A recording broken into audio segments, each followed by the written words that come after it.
And good evening, my lovely lost tales, and welcome back to the Blue Rose Respite for my not my magical Monday stream, my whimsical Wednesday stream. How's it going, my lovelies? I don't have my headset on just yet because I went to the hair salon yesterday and my stylist did a fabulous job, as always, so I wanted to show it off a little bit before I get my lovely headphones on. They just revitalized my hair a little bit. Just redid my roots and I got my layers retrimmed into a slightly shorter haircut. It's called a wolf cut, so it's lots of choppy layers. They give a lot of bounce and liveliness to my hair, which it's so nice. It's so nice just having like looser, kind of flippy, fun hair that I can have a lot of fun with. Once I wash it and my natural waviness comes back a little bit more, it gets even shorter because it's a lot bouncier and a lot more waves in it. But it just feels so good, that initial post-salon feeling. Alrighty, let's get the headphones on. It is still hot here in the UK, but I am enduring as best I can. Alrighty. There we go, that's better. But I've been going to this salon for like, I don't know, at least 6 years now, because I used to live literally right next door to them, but I don't anymore, of course. Hang on. Hair in face. I always need to get used to when I have my layers, my front layers are a little bit shorter. There we go. How's it going, my lovelies? It's good to see you all again. Welcome back to the Blue Rose Respite. I hope you're all doing well this week. As a gentle reminder, we are only £34 away from hitting our total goal of £200 that I was hoping to reach by the end of Pride. It would be fantastic if we're able to reach that goal. If not, I might let it run just a little bit longer, but I would love for us to reach £200 by the end of Pride. That would be absolutely incredible. Because I'm only streaming tonight and Monday, the last two streams that I would want to reach that goal. But we're so close to the end of it, I wouldn't mind it'd be perfectly fine to run it for just a little bit longer, but ideally I would love to hit it by the end of Pride Month. That would be really, really cool. But the charity that I'm raising money for is Mermaids, which is a UK charity that supports trans and non-binary youths here in the UK. And helps give them and their loved ones resources so they can live their best, fully fulfilling lives. It's a really, really good charity. They've done a lot of really good stuff. If you want more information about them, you can type in !charity in chat and it'll come up with a link to their website and a little bit more info about them. But let us head on over to Vampire Therapist. I also want to say a big thank you to my amazing friend Pandastic ASMR, because he so kindly gifted me a copy of the DLC Couples Therapy for Vampire Therapist. So once we finish the main game, in a subsequent stream afterwards, we'll be able to play Couples Therapy, the expanded DLC. So a big thank you to Fantastic ASMR for this incredible gift. I really, really appreciate it. Thank you so much. I'm doing alright. My week could be better because the power's gone off a couple of times over the past couple of days because of the heat wave going on, which hasn't been great. But hopefully things are starting to cool down later this week. I'm so sorry to hear about that you've been having power outages. I'm so sorry, Weaver, but hopefully they'll get that fixed soon.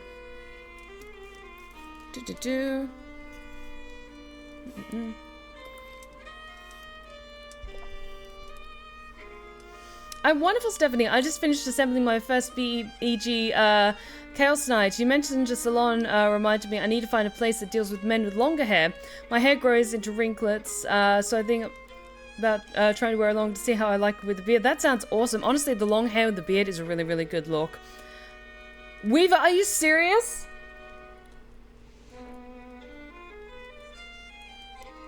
Weaver! Weaver, oh my god, thank you so much for the £34 donation. And with that, we have reached our goal of £200 for Mermaids. Absolutely incredible. Thank you so much, Weaver. You have no idea how much this means to me. Thank you so much. You already donated so much towards this charity. Like, the last £34 we needed really is just incredible. Thank you so much, Weaver. This was my first try at a charity stream. I wasn't quite sure if we would hit the goal, but seriously, Weaver, thank you so much for your incredible generosity. There's so many wonderful people here in the UK who are going to benefit from this money. Thank you so much. I really appreciate it. And to everyone who donated. I'm still going to be running the charity until the end of the month, so tonight and Monday night as well, next Monday. But guys, we hit our £200 goal for mermaids, so big congrats everyone. Thank you so much to everyone who's donated. Oh my god, thank you so much. Alrighty, so are you guys ready for more Vampire Therapists? Because I most certainly am. I am waiting with bated breath for a little bit more of Andromachos and his absolutely delicious voice. But I think we're also getting really close to the end of the game. I've been doing some more develops on my first villain OC. That's cool. Come up with a small description of Gnosis from other villains who use some Gnosis. Honestly, green light ring, that's totally fine. Feel free to, if you want to talk about your OCs, but typically we generally only talk about like stream related stuff. But if you want to chat about your OCs, that's cool. Let us return to the world of Vampire Therapist. Therapy is something we all need, absolutely. I'm actually, speaking of therapy, because I've been lucky enough to have a wonderful therapist that I've been working with, and we've gotten to a point in my therapy where instead of seeing me seeing her on a once-a-month basis as a check-in, we've now set a session in a couple of months down the line because I'm at a really good point at the moment. Of course, life in general is quite stressful, but I'm at a good point in therapy where just have like a check-in in a couple of months' time, and I'm really proud of my progress. She's a lovely woman, great to talk to, and yes, if you can afford therapy, I highly recommend investing in it. And find a therapist that you're compatible with, that you feel like you can sincerely open up to and connect with. So ready for more Vampire Therapist. Also, I'm working on a Blythe Cookie Run Kingdom gacha screen design. Ooh, that sounds so cool. Hell yes. I know not everyone has as charitable of a community as Blair Bears, but I always try and help out as much as I can, even for smaller donation stretch goals for smaller streamers. Weaver, that is so incredibly kind of you, and thank you so much. Like, you already do amazing stuff for my community with your incredible art and your animations and everything like that. The fact that you're so happy and willing to also put forth financial contributions towards charity runs, it genuinely means so much. So thank you so much, Weaver. I'm so lucky to have you in my community. Alrighty. Hey, Andrew Marcos. Hi. Oh, come on, Andy. I'm just the right cowpoke in the right place at the right time. Oh, don't be so modest, Sam. Cowpoke has a habit of disqualifying the positive. It is ungracious to deny a compliment, my dear. You are an excellent therapist and an inspiring dancer. That's right, that happened. So we've got I think we'll focus on the next 3 clients tonight, which is Lady Isabella, what's his name? The actor. Yeah, as Isabella de Essay. I'll go over my notes. Edmund, and then the elder vampire, the Irish girl. Med, that was it. Maddie, that was it. Alrighty. So our last notes from Isabella was we really, no wait. The deeper I dig, the angrier Isabella gets. I don't think we're even at the core of it yet, but she is furious as hell with her husband and son. Adored her son more than anything, a little too much maybe. Feels betrayed by both her husband and her son. Seems angry with herself that she wasn't able to control either of them, maybe madder at herself than her boys. Try to push Isabella to do something a little more selfish. She can't control another human being, so she can worry about herself first. Alright, that's enough of that. You are seeing Senora D'Este tonight, yes? How do you feel about her progress? That's a good question. Also, I need to get my webcam in a slightly more flattering position so you can see all the beautiful vampires that I'm going to be swooning over. Like my beautiful Andromachos up here. Okay. There we go. That's a bit better. There we go. I don't know. That that lady can really hold some grudges. I think she's starting to think about herself a little more, though. An ancient grudge is a difficult thing to forget. It can become a part of one's very identity. Vlad Tepes only became Dracula because he was obsessed with the Turks, remember? Yeah, I don't think the Signora's that far gone. Not yet, at least. Do you feel you are prepared for whatever distortions she might bring today? Well, let me think about that. That's a good question. So definitely control fallacy is her thing. She tends to do a lot of overgeneralizations, like she hates the French, which is terrible. Blaming, I think. She has quite black and white viewpoints. I think Nosferatu thinking is another thing. And always right, I think, is another thing for her. Yeah, this feels about right. All right, filled my chamber. I'm ready to go. I don't remember people being like this about crossbows. Well, you can take the cowboy out of the West, but you can't take the West out of the cowboy. Hey, man. So it would seem. Well, good luck tonight, Samuel. I will leave you to it. All right, deep breath, Sammy boy. Here she comes. All right, Isabella. Oh, naughty, Signora. You're so close. You're getting there, Sam, bit by bit. What? It's Italian. I thought I'd learn how to say hello to you properly. Bonanotti. No. No, I cannot repeat it.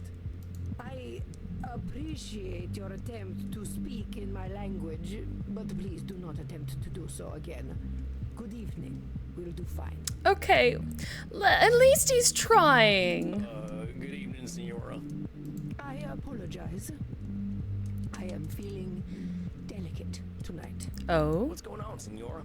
The realization that I am merely a repulsive, angry old woman becomes disappointingly clear. No. It weighs upon me in more than one way. How? This can't be coming from nowhere, Signora. What's the deal? Last time we were talking, you seemed to be feeling pretty good. You want to know why I am disgusted with myself? Here, look. Whoa. Hello there. Oh my god, did she draw Sam as a centaur? I mean, where does drawing fan art of your therapist cross a line? Asking for science. I know. It is terrible. No, it's gorgeous. I wouldn't say that at all, Signora. In fact, I think it's beautiful. I can tell you put a lot of love into this thing. It is an entirely juvenile effort. There is nothing redeemable about this rubbish. Nosferatu I thinking? think you're Yeah. being a little harsh there, Signora. I ain't capable of drawing anything half that good. Yeah. It's clear to me you got some sense of what you're doing. I think you're focusing on your weak spots when there's a lot of good here. Per favore, look at his abdomen. What is that? It looks like an insect's thorax. It looks perfectly fine. You might have been a little indulgent with the abs, but there's nothing wrong with a little indulgence. I call it style. Hell yeah. And I call it trash. Ugh. Believe me, Signora, I know horses. You're a heck of an artist. Then why do I feel nothing but shame when I look upon it? If I feel nothing but disgust, then it is disgusting.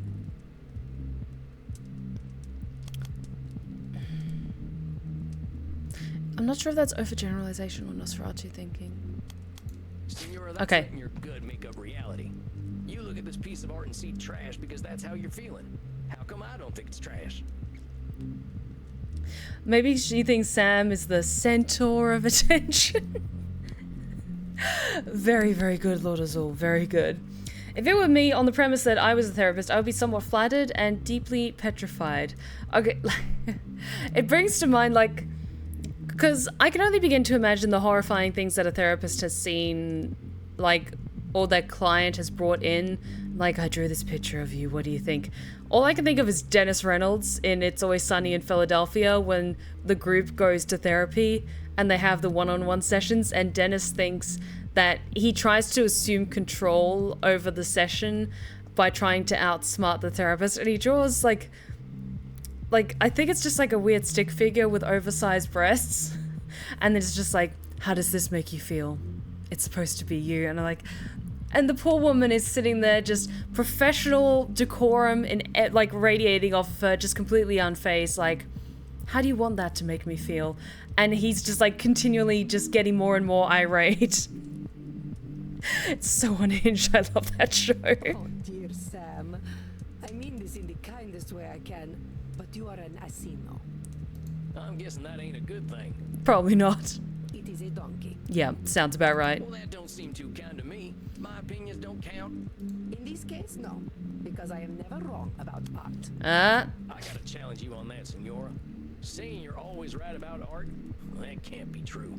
Art is always changing. It is. I've seen some European art from before your time that was supposed to be perfect, and dang, that baby Jesus always looks about 50. I will say that is one thing that I find actually hilarious is there's so much medieval art from the 1500s where the face of baby Jesus was just so over detailed that it's like all the proportions are off and it looks more uncanny valley than anything else, and like the proportions are all over the place. And although I do love me a creepy medieval cat with the uncomfortably humanoid faces. And they had no sense of perspective. Barbarians. Don't judge your art based on how you alone feel. Feelings ain't reality. Someone else is always gonna have another opinion. You are indeed correct. But no one will see this insult to Chiron. No, it's good. No! Don't do that for, Senora. I did what one should do with garbage. It is better that the world never see such horrors. No. Senora, if you think there's nothing good about this piece, I think you need a vampire optometrist more than a vampire therapist. No! Yeah, maybe it ain't your idea of perfect, but heck, what is? There's some, I can't remember the name of the artist, but there's some wonderful classical paintings of centaurs. And they're just like, not necessarily frolicking, but they're just in wonderful idleness of like, I think there's like a famous painting of like a group of centaurs like slowly waking up, and it's their beautiful like horse-like bodies and like almost as though they're waking up from a night of frolicking about, and so they're just kind of lazily like stretching their limbs and stuff like that. It's a really beautiful painting. If you want to see real horror, ask me to draw anything other than my gun. I mean, what are you really looking for here, Senora? You looking to bring this fella to life with your brush? You think if you don't produce something completely perfect, it's garbage? Yes. I apply the same standards to myself as I do to everyone else. See, I've come a long way as a writer and a storyteller where I have enough experience now that I fully embrace that there are a lot of flaws in my work, and flaws can be re-examined, they can be ironed out, but I was very much a perfectionist for the longest time. Leonardo da Vinci once painted an illustration of my city of Mantua for me. It was beautiful. Leonardo had a mastery over art that modern mortals will never understand. But it was full of imperfections. The shape of one of the windows was wrong. The clouds looked slightly unnatural. I lit the painting on fire rather than let him embarrass himself. No! So why would I choose to embarrass myself? No! You lit a Leonardo da Vinci on fire? I lit rubbish on fire. Da Vinci painted it, but it was still rubbish. Dang, that fella must have been terrified of you. He was, though he had no reason to be. All he had to do was be better. It had nothing to do with me.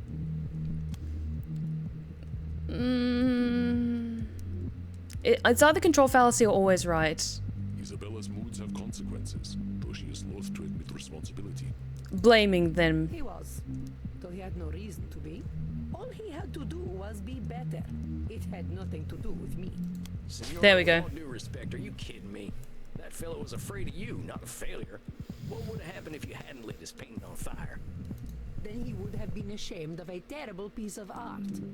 Senora, this need for perfection you've got, it ain't doing good things for you. How can you say this? By demanding perfection, I improve the work of others. I improve the work of myself. Well, maybe that's true, but you're doing something less useful. And what is that?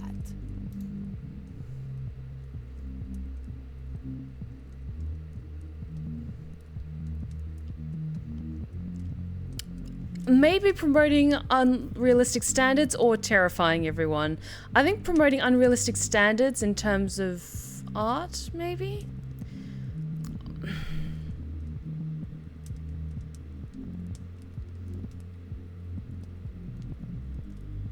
I'm gonna go with this one. Senora, your standards are way too high.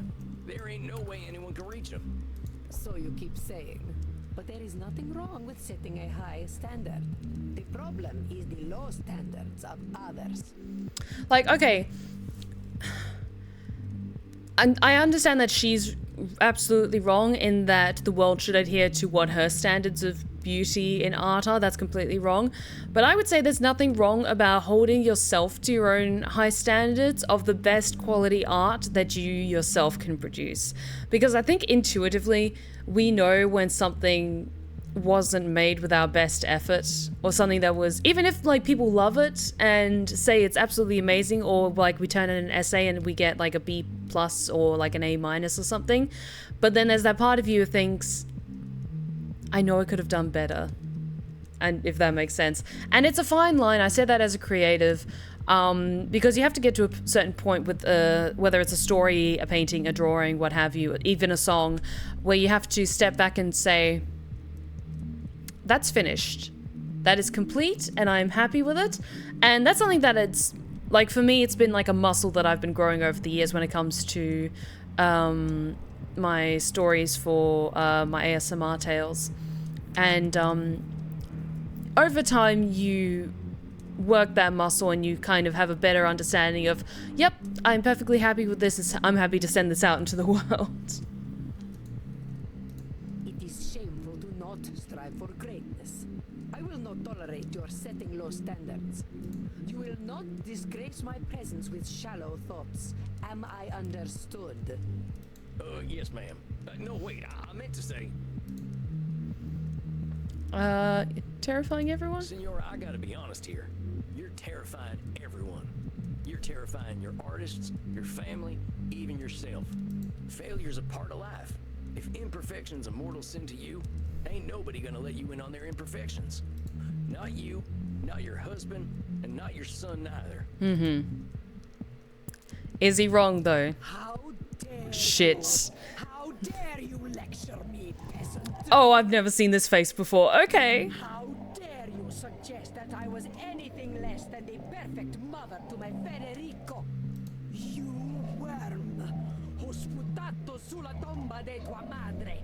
Vi maledico alle vele più profonde dell'inferno. I know that last line is something like, you'll burn in hell. Federico loved me. He knew that I knew what was best for him. Pull out your cognitive distortions now and I will tear your head from your neck. I ain't never said Federico didn't love you. All I was saying was... Zitto! Shut up, fool! You presume Shit. to tell me what I know. You, a common murderer. You who can barely speak your own language.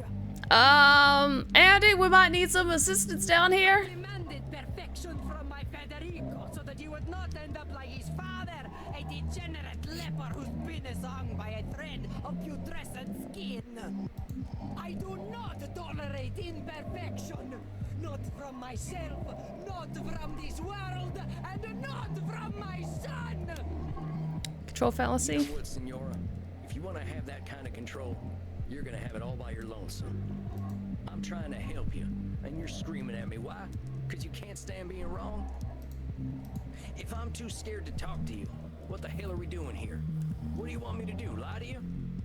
I ain't gonna do that, Isabella d'Este. If you're looking for perfection, you're only gonna find liars, and that ain't me. Is he wrong? Also, I absolutely get it. When she's really angry like that, she's kind of... I'm so sorry. I know you are right. Oh, Federico, what have I done? Hey, it's okay, Senora. He barely spoke to me when he came back from the Vatican. Every time I asked him how he was, he would say, I am fine, mother. Of course he knew better than to talk to me. His father never did. No doubt it was I who drove them into the brothels. Blaming? Isabella is assuming her husband's decisions were entirely to do with her, but he was a human with his own mind, however flawed. Control fallacy again, probably. Of course he knew better. There we go. That's simplifying things a little, Senora. Your their boys made their own decisions. There probably were a lot of reasons they went to the brothels, but putting it all on yourself just ain't accurate. You couldn't read their minds or control their behaviors. Perhaps not. But I am certain their whores did not criticize them as I did. Well, I was only trying to make them demand better of themselves. Why did the world punish me for this? I read my Wikipedia page, you know. oh no. It was full of lies and slander. No doubt this is how history remembers me, with slander I have earned. Control fallacy again?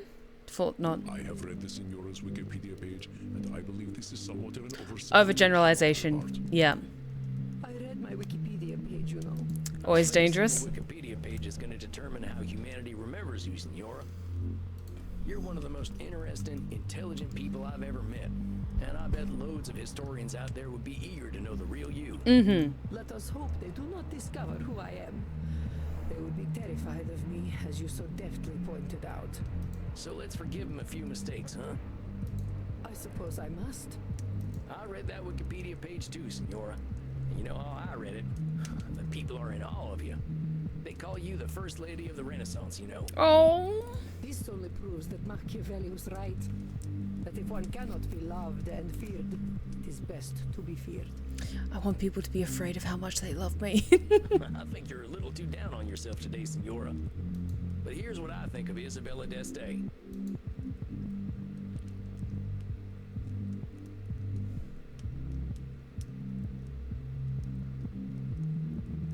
I think all of these are kind of applicable, except for, oh, I mean the last one, but let's go one at a time.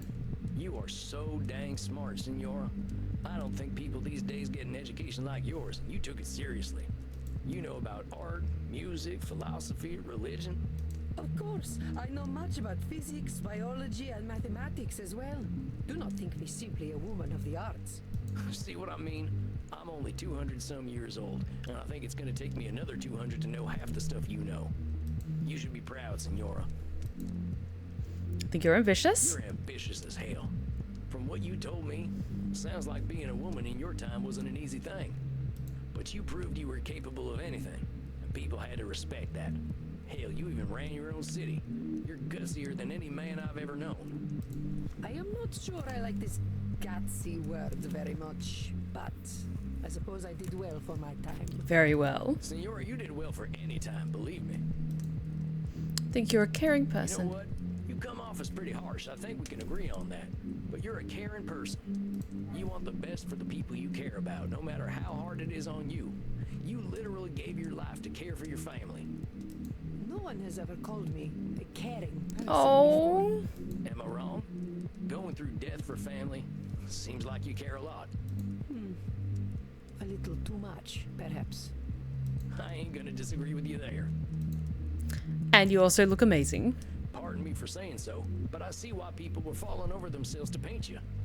You got grace and style such like I ain't never seen back home, not even at a fancy cotillion. Those ladies would probably kill to have your fashion sense. Well, thank you for saying so, Sam. It is gratifying to know that my eye for fashion is noted.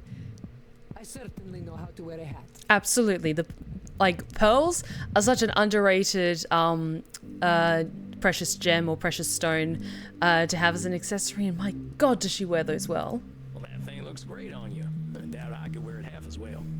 That is certainly true. You have been so kind to me. Oh. Kinder than I have been to you. And we got an achievement saying flattery will get you everywhere. You deserve kindness, and you deserve to give yourself some kindness too. No one has ever spoken to me the way you do.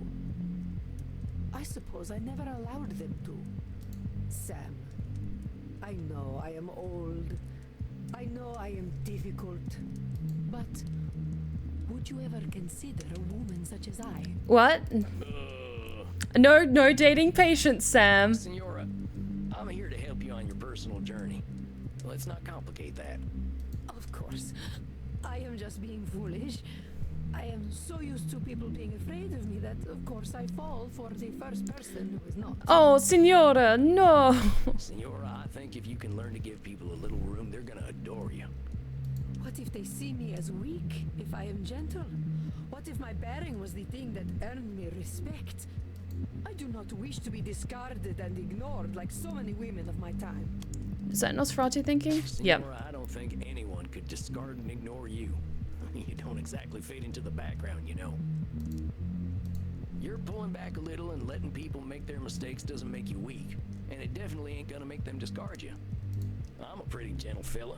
You don't think I'm weak, do you? No, I do not. So don't go thinking you are, alright?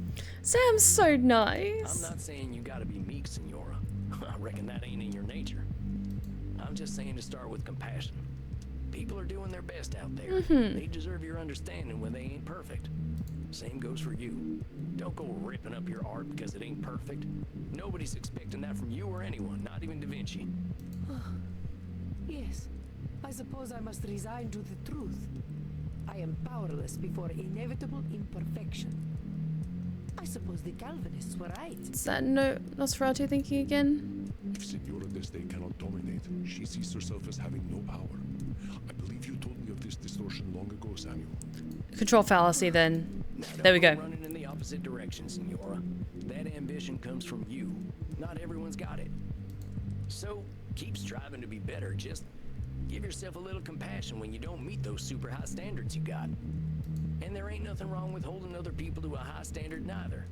We ain't gonna be gods, but it's good to have ideals. I believe you are wiser than I, Sam Holmes. It is most humbling. A slow horse who can still get his carrots is quicker than the ones who run past him. Oh. And then you say something like that, and I'm no longer quite so humbled. Oh. He's Don't be humble about me, trying. Senor. I'm a simple man. Just a more honest one these days. Look, let's remember what brought you in here in the first place. You saw that Space Wars movie and all its problems, right? I want to give you a challenge. I want you to find a piece of art to like. Anything. A painting, some music, a movie, heck, even a video game. And you enjoy that thing for what it is, not hate it for what it isn't. Video games are not art. Excuse you. I am respectfully. I'm willing to have a respectful debate, Isabella. Do you know that, Senora? I bet there's lots of video games with redeeming value. One of my clients plays a whole bunch of them. I do not think they are for me. That is fair. Well, fair enough. Just find something, and we can talk about it next time. You can use the internet. I hear it's full of lists of things people like. Very well. I will do this then. Good. Sam, thank you for being so kind to me. Well, I'll thank you to join me in being kind to you, okay, Senora? I'll see you in a few weeks. Oh. Yes. Well then. Goodbye, Sam. Until we meet again. Adios, Senora. Well, Arrivederci. a confession of love from the First Lady of the Renaissance. I mean, Sam's come a hell of a way. Oh, shucks, she ain't in love with me. She might have a little bit of a crush on you, Sam. Don't deny that. I know I am teasing, but I am impressed, Samuel. You warmed her dead heart. We did good. It was touch and go there for a bit. I thought she really was gonna rip my head off. But you were not afraid, as she said. They make strong men in the American West. Tough living will do that to you, sure enough. Then let us relax. I hear you were dancing the other night. Indeed he was. Nuts. Don't be embarrassed, Samuel. But let us go downstairs. The night is still young and there's much to celebrate. Is the hot metalhead priest gonna be there? Because that's all I care about. All right, Andy. I think I'm game for a little R&R. Is the hot metalhead priest gonna be there? I want to do nasty things while listening to black metal with that man. Please and thank you. Sweet sanguine. Tonight we are celebrating. I am Ooh. pouring us some shots. Verona Virgin 1492. A taste of a different time. Oh, fuck yes. You know I don't like drinking anything but fresh, Andy. I know, dearest. This is a rare occasion. Those two are so Samuel Hale was cute. able to help a 500-year-old let go of her anger. So let us toast her age. To the Renaissance. Ugh, that tastes like dirt. Yuck, I think mine had a clot in it. Oh, no. It's not very good, is it? Oh well. Then let us instead toast leaving the past where it belongs. I think I've had my fill of the past tonight already. Also, what did we get for notes on Isabella? Well, turns out I was right that the Signora hadn't let her real anger out yet. Damn near ripped my head off tonight. But she's feeling her feelings. Seemed to have accepted that she could have loved her son without controlling him. Now blames herself for pushing her husband and son away. Afraid of being forgotten just remembered as a mean lady. Poor Signora, I think tonight was good but hard for her. From here on in, we gotta start focusing on what brings her and her alone satisfaction. I've got a better idea. Is that so? Of course, my dearest. I am delighted for you to share yourself. Oh? I'd like a little privacy. Come on, cowboy. Follow me to the King Club. Oh my god, are we gonna drink from Crimson? Oh, you're spoiling us, darling. Well, all right then. Smile, Scion. You have the favor of a very special woman. It has been too long since I tended my own bar. Go have fun. Okay, Andy, you have a good night. Hot. Hey, cowboy. Oh, she's so hot. Fuck. Hi, Crimson. Look, handsome. There's a reason I wanted to get you alone. Wanted to pick your brain about something. Oh? I'm hearing about all these clients of yours being stuck for hundreds of years, and I keep thinking, what if that's me? I've been half dead for 20 years. But do I want it to be 200? Have you talked to Andy about this? Yeah, but he's 3,000 years old. 20 years to him is like a month. I'm getting a little jealous of your vamps, if I'm honest. They're all moving forward, but I'm stuck in the same place. I've got Andy keeping me alive, but I'm not sure I'm living. The way I see it, either I decide my time's up, or I decide to become a vampire. We hate to see you go, Crimson. Please become a vampire. Vampires are cool and I hot. wanted to ask, what's your favorite thing about living forever? Ooh. Honestly, the biggest thing that I would relish in if I am an immortal Fae antediluvian, but the biggest thing I would relish is being able to experience new perspectives, being able to travel, meet interesting people, experience new perspectives, and yes, it's terrible that you would lose all your loved ones over the course of time and everything, but you get to meet so many new interesting people. I like the night. Mortals are so tied to the sun, they miss out on a whole nother world. The night ain't so hectic. We ain't getting messages at all hours because everyone else is asleep. We got time for reading, for art, or whatever we like, really. Crimson, in the end, this is your decision. And you gotta decide for your own reasons. Exactly. I know. You're right, Sam. It's helpful to get a youngster's perspective, though. Now, are we gonna get to biting? Yes, please. Oh, we're still doing that. Of course we are. Get in here, cowboy. Oh, okay, fuck. Okay. God, she's hot. That is something else. Not bad, cowboy. But you don't need to bite. Just let your teeth sink in next time. Fuck. If your partner is relaxed, they'll just slide right in. God, she's hot. Oh, well, thanks, Crimson. I'll try to remember that. Good to know. Bet you're pretty sleepy now, huh? Well, yeah, now that you mention it. Go get some sleep then, cowboy. Good plan. Sam, thank you. I'm glad you're around. Where else would I be? I'm glad to be of service, ma'am. You have a fine evening.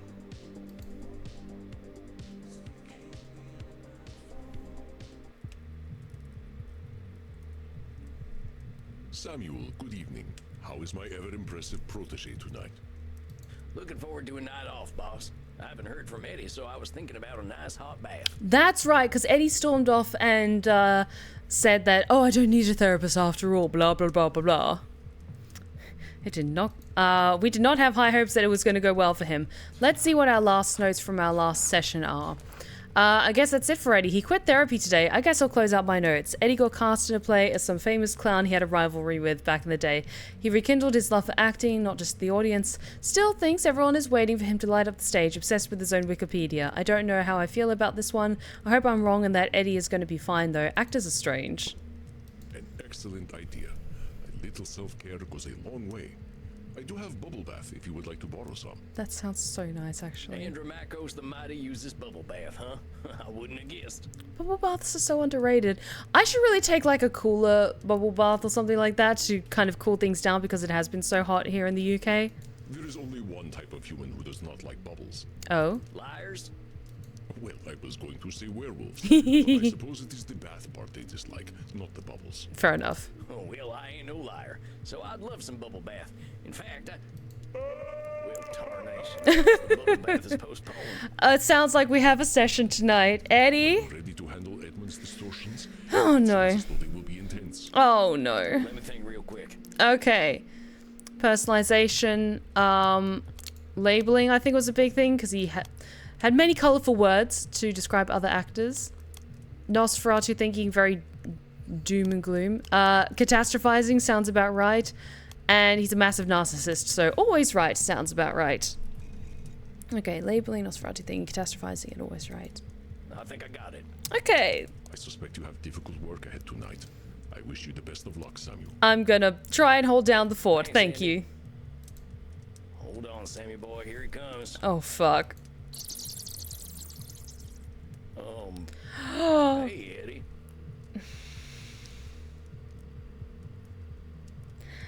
I take it tonight was opening night and it didn't go well. Oh, no. Do you like my costume, Sam? I mean, honestly, he was playing Piero, right? So the costume is correct for the character because that's how Piero is portrayed, but you don't seem thrilled about it. Oh, well, sure. Did you come right from that production you were talking about last time? I think the answer is yes. Yes. I flew right here after the performance. I had to tell you how it went. How did it go? So, how did it go? You should have been there. You could have seen how the audience reacted. Oh no. They loved me. Not what I was expecting. Please continue. Hey, well, that's fantastic, Eddie. I was a little worried when I heard you coming. I wasn't expecting you tonight. But why would you worry? You knew who I was. The great Edmund Keene. Of course the audience would love me. The clown suit gives me the creeps. Kind of reminds me of Pennywise from It 2016. That's probably very intentional. The Piero costume with the pom-poms and the ruff, it's a very traditional clown costume. So it makes sense that Pennywise would take attributes from like the classic Piero style costuming. But yeah, with like the black skull cap and everything like that, with more the monochromatic coloration that is typical for Piero. Oh, my dear boy. How they did laugh at the great clown Piero. Well, that's amazing, Eddie. Gave that Grimaldi fellow a run for his money, huh? Grimaldi would have never achieved as many laughs as I clearly earned. You don't sound too happy about it, Eddie. Piero is supposed to be a tragic clown. Ooh. But they laughed. Oh, okay. Now I see why he's upset. They just laughed and laughed and laughed. Oh, Eddie. They laughed at my heartbreak when my wife left me for a respectable man. Oh, sweetie. Okay. They're supposed to laugh at your misery. I'm sorry, but that's the way that the role goes. They laughed when I held my dying child in my arms. It's... yeah, they laugh at your misery. That's They Piero. laughed as I succumbed to drink, damning God for not taking me. They laughed as I slit my own throat when 'twas no trick, for I am already dead. So you see, it was all very, very funny. Eddie, I'm so sorry. That reaction sounds horrifying. No, but of course it wasn't. I believe this role was made for me. It was made so that people could laugh at me. So laugh, my dear boy. Laugh. Eddie, I know you're hurting right now. I know people can be cruel, but they ain't looking to be cruel to you in particular. That's one of them cognitive distortions. Personalization. It means, shut up! Shut up, shut up, shut up! Oh shit. Don't tell me a fucking thing about cognitive distortions! Do you think I don't know what they are? Oh god, okay. Do you think I do not employ each and every one, every single moment of every single day? I am a professional liar, but no lie is so carefully constructed as that of Edmund Keane. I'm just watching his crash out with popcorn. This is amazing. You told me to deal with reality as it is. So be it. This is Edmund Keane. A minstrel, a jester, a fool, a clown. A clown whose greatest joke is to pretend for even a moment that he is not one. Eddie, you're a human. You're the most complicated being to walk the earth, and you got more years behind you than I do. Them labels ain't doing anything for you except locking you into an identity that ain't good for you. They are more honest labels than Edmund, the great and respected actor. Oh. Edmund, the normal, respectable man. Oh, honey, I'm so sorry. Eddie, I don't want you using any labels. All they're doing is creating false expectations for yourself. But you see, my dear boy, all that is impressive about Edmund Keane is just illusion. It has always been an illusion. That is what the stage is. But it is my life as well. Oh. Is that catastrophizing or Nosferatu thinking? I think it's Nosferatu thinking. Eddie, Yeah. man, don't be so quick to throw out all you've done. That stuff didn't come from nowhere. I get that you've been acting on and off the stage, but not all of it was an illusion. You did your human suffering. All that time in the rookeries and getting exploited by that flawed-bot fella, that stuff was real and contributed to your character. Perhaps it did. But that Edmund was forgotten long ago. Go ahead and ask me, therapist. Ask me, who is Edmund Keane? Who is Edmund Do Keane? not ask. Oh. I will tell you. Edmund Keane is nothing. There is no Edmund Keane. I have never met the man, or even the boy. I have known Shylock, Richard III, Hamlet, Lear, Othello, Macbeth, Romeo, Cupid. The people loved all of those characters. Wherefore would they love Edmund? Edmund had to become a character as well. I see where his issues are getting. This is hitting a little bit too close to home. I've played Edmund for so long that naught lies beneath. A hollow man sits before you. As other vampires have said, what is a man anyway? A miserable pile of secrets, a mountain of pretty lies. Eddie, that ain't true, and I'll tell you why. Do tell.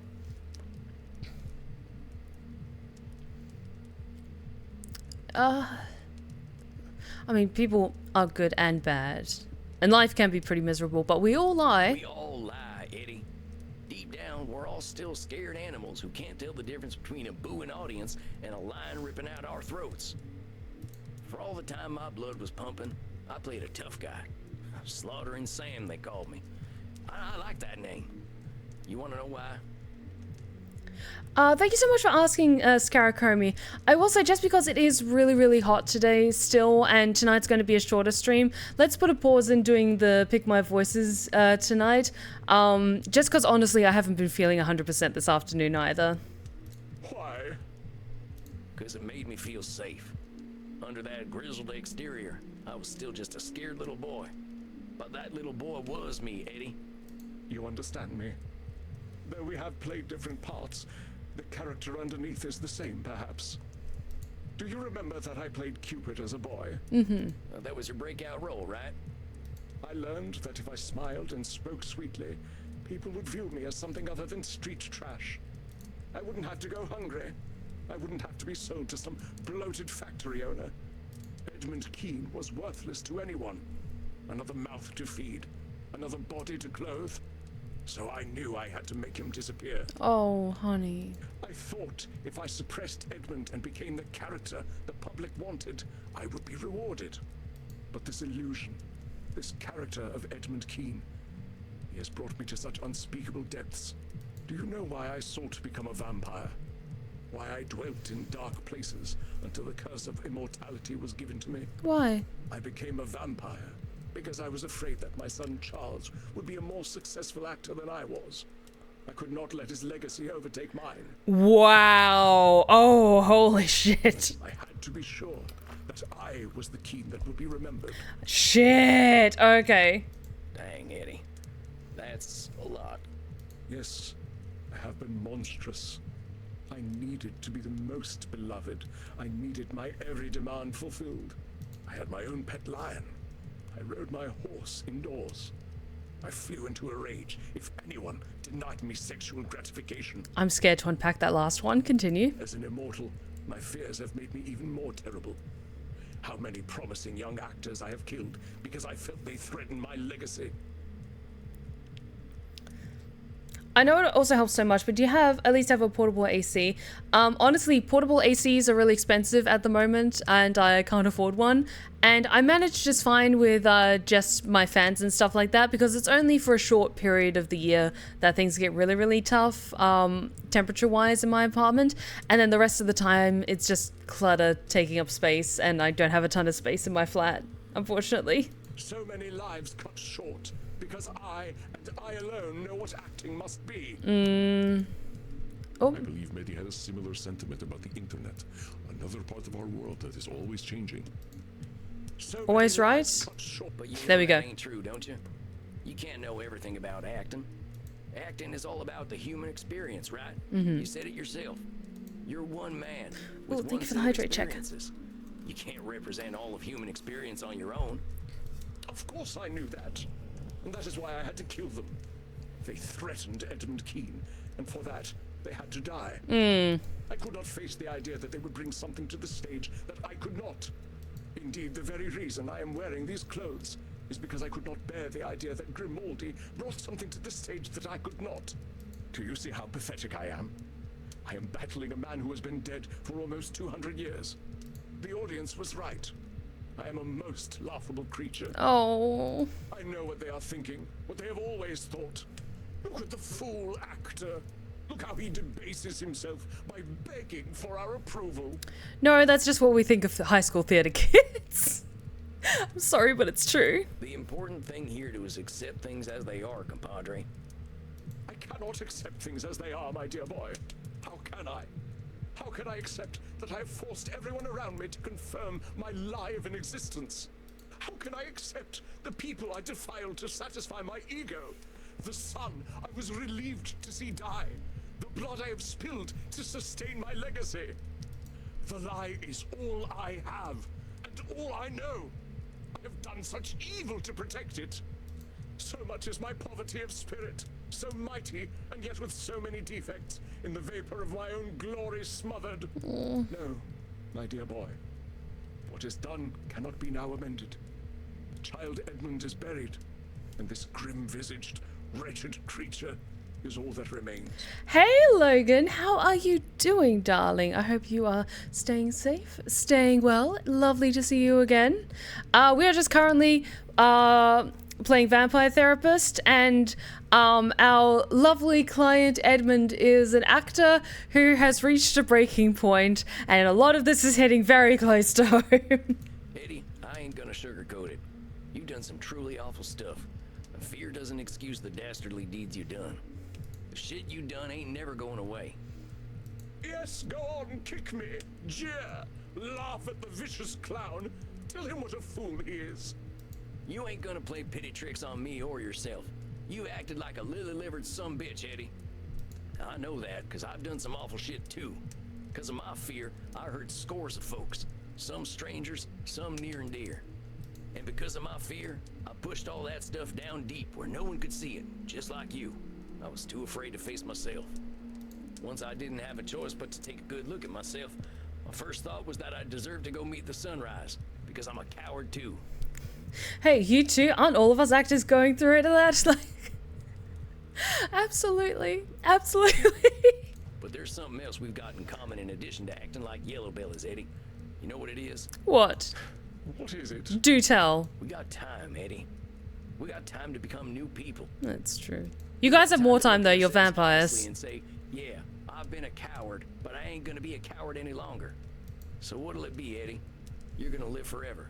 Will you do it as a coward or as a man? Come on, Eddie. You can do this. I don't know how to be a man. So you're giving up then?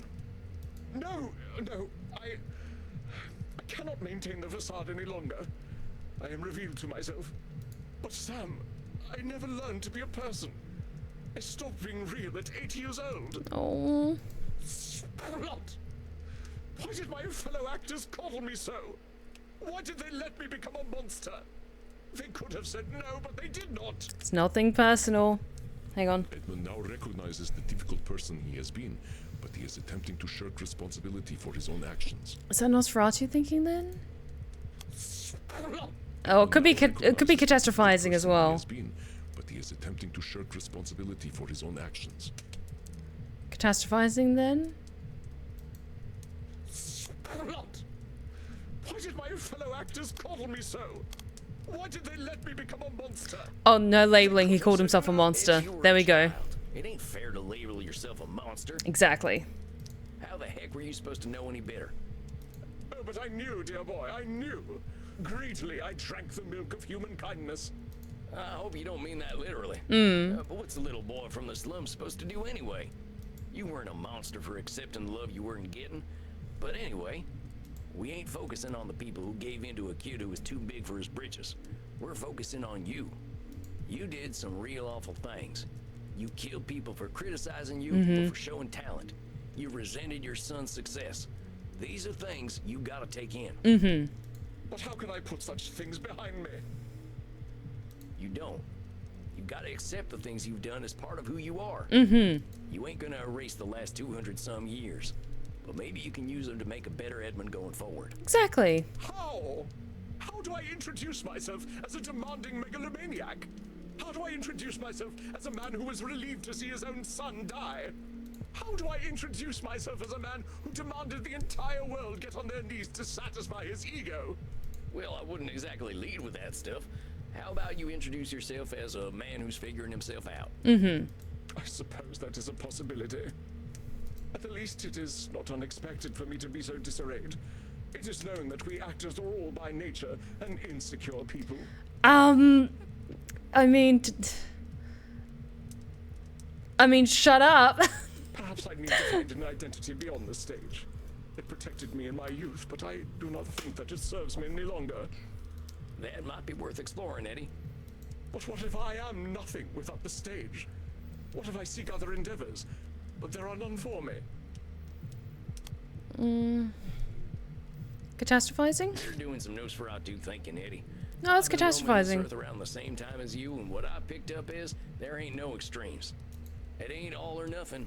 I guarantee you there's more possibilities out there for you between the grave and the stage. I mean, how long have you even looked for anything beyond the stage? Not at all, I suppose. Then let's hold judgment in reserve, huh? The theater is all I know. It has been my protector all this time. Without it, I am helpless as a swaddling babe. Labeling? Edmund believes life without the stage is something he cannot handle. He is stronger than he knows. Catastrophizing The then? theater is all I know. It has been my protector all this time. Without it, I am helpless as a swaddling babe. Eddie, Yep. come on. The stage is the thing you know, but you ain't helpless without it. I mean, maybe you're forgetting the whole superhuman strength and immortality thing that comes with being a vampire. And even besides that, you've learned a thing or two from all them Shakespeare plays beyond acting, I'm sure. You ain't a helpless little boy no more, so don't pretend you're powerless to do something new. Yes. If anything, I certainly have keen powers of self-pity, do I not? I wasn't gonna say it. However helpless you might feel, Eddie, remember that's just how you feel right now. That's the amazing thing about being undead. We got lots of time to make a better tomorrow. Lucky you.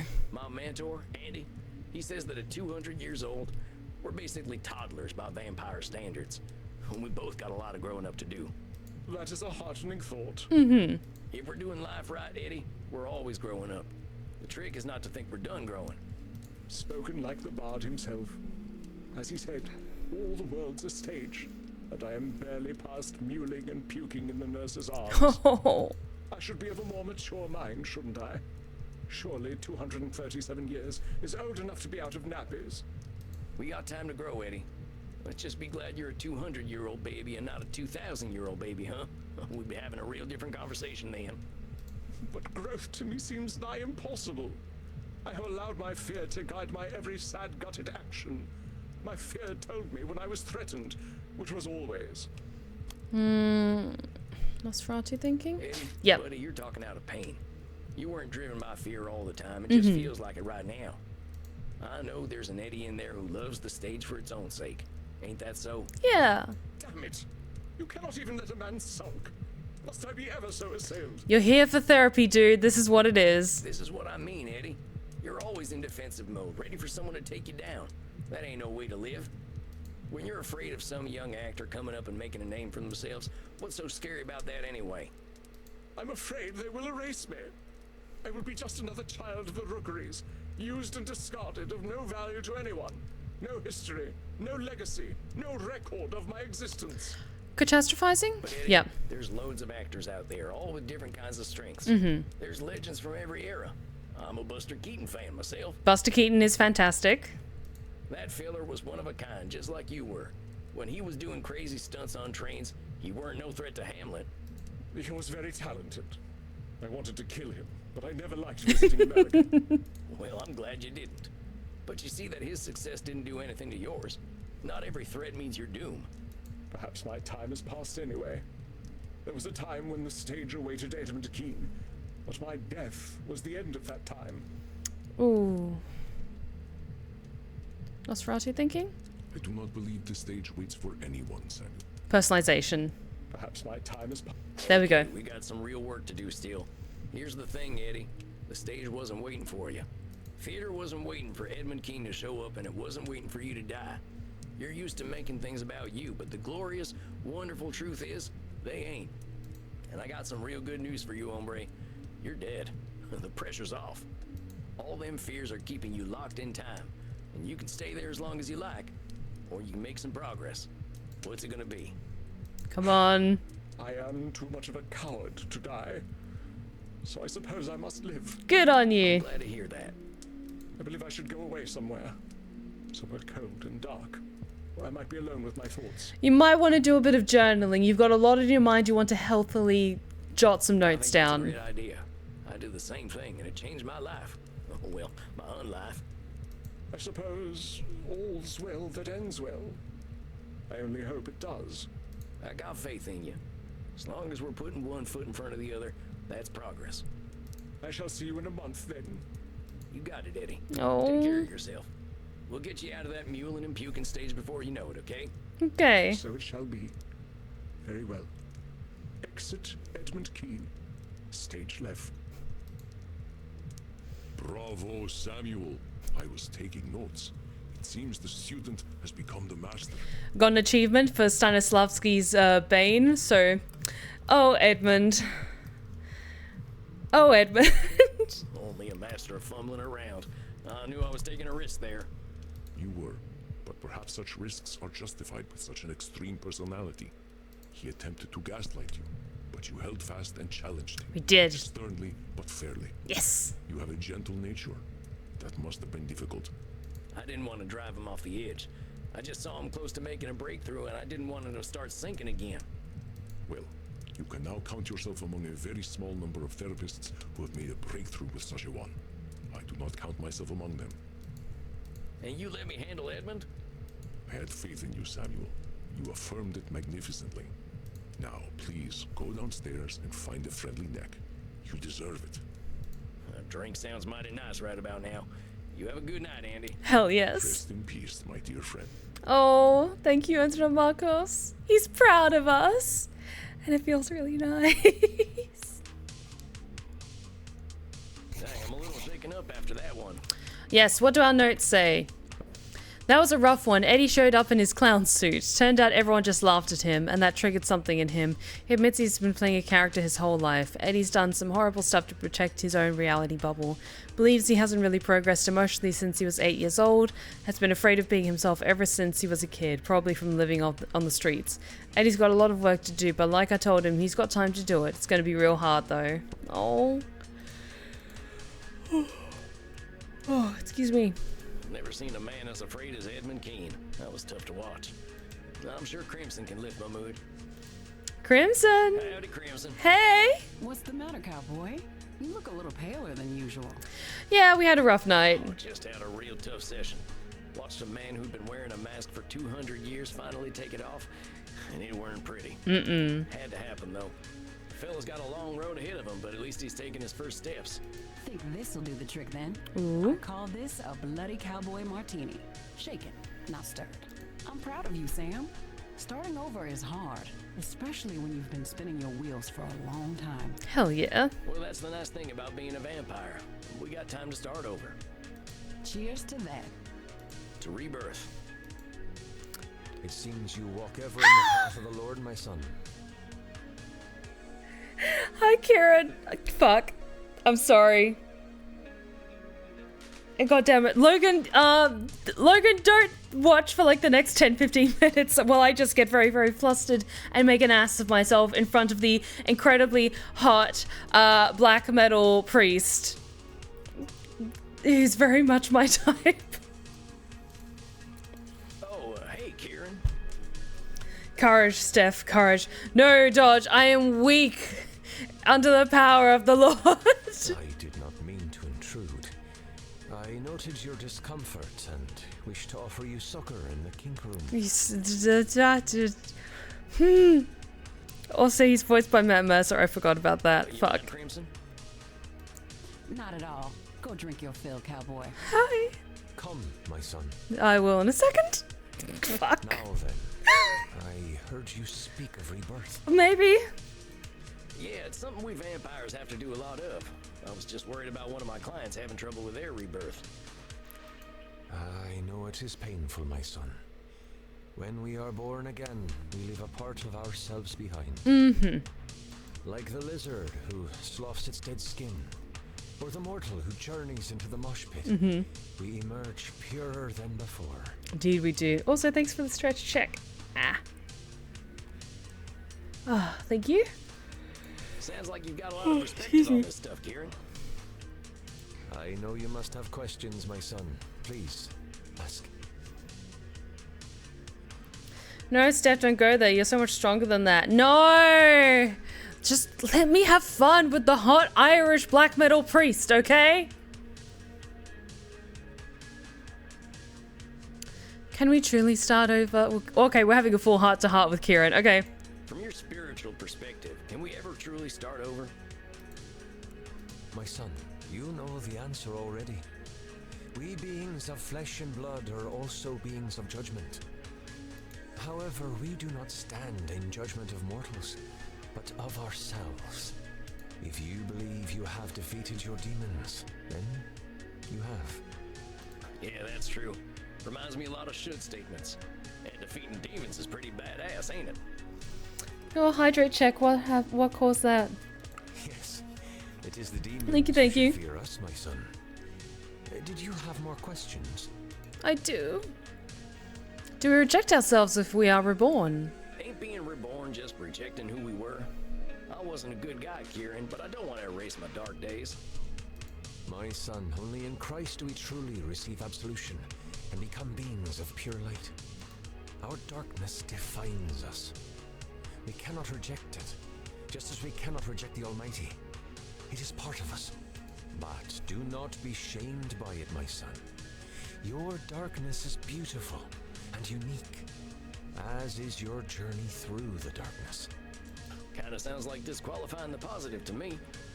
Actually, it's liner notes from a metal album I'm fond of. Did you have more questions to ask? Yes. I just want to keep talking to you. When is it time to start over? From your spiritual perspective, how do we know when it's time for a rebirth? An hour, a week, a year, a millennium. The answer, my son, is when we are ready. Only the Lord decides when that is. The Lord giveth, and the Lord taketh away, and all is according to his will. Well, that sounds like a control fallacy, though. We can't let someone else make our decisions for us. My son, all your trials, the world you live in, They are all his work. He leads you to the truth. When he has prepared you fully, you will accept it and join him along with the dearly departed gods of metal. That sounds amazing. Did you have more questions for me, my son? Not at the moment, thank you.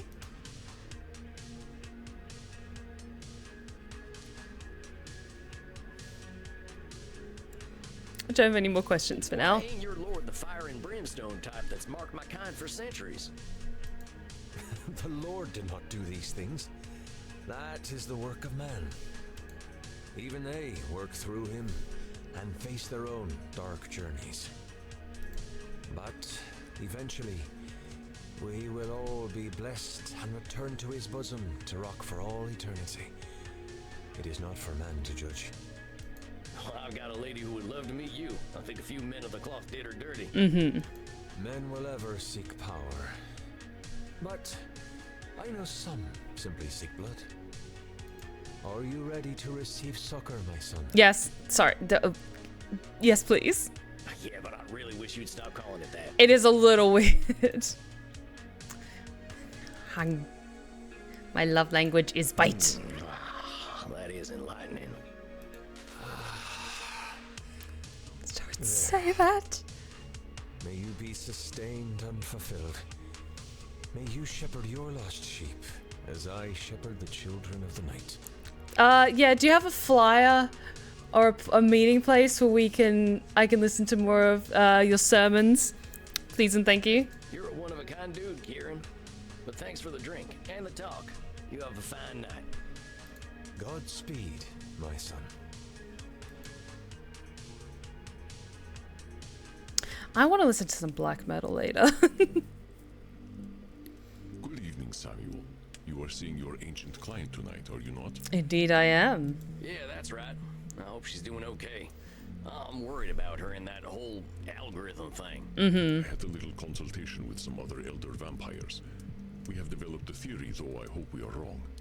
We believe the algorithm is a demon, known to few, named Raziel. Even I have only ever heard whispers of his name. You know what?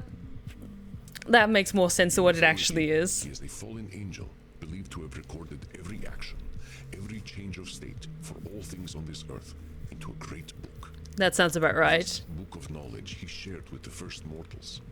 But mortals were not designed to process so much information at once. They made judgments and reinforced behavior based on information they could not understand. Raziel watched as the mortals inevitably used the book to suppress free will, and he was cast down for his terrible mistake. Yep, sounds about right. We believe that Raziel has returned. Perhaps he believes that with computers, he can attempt to pass infinite knowledge to humanity once more. You know what? That's kind of horrifying and is a great premise for a book, not gonna lie. Things will happen if this comes to pass. I would urge great caution, Samuel. Find out what you can about this algorithm. We may have dark work to do. What the hell? Fallen angels? Ancient books of knowledge? What the heck have I walked into? We don't have this kind of shit in America. You just gotta look hard enough. I am old enough to be mythological myself, Samuel. Myth often contains truth. The important question is how much. We do not know what effect he may have had on Medi. But do not worry. Show her the same compassion you show all your clients, and that will open any doors that can open. All right, I better prepare for this one. Sounds like it might be a doozy. Yes. Okay, so Medi... I think it was, Nosferatu thinking. Control fallacy. Did she stumble into catastrophizing as well?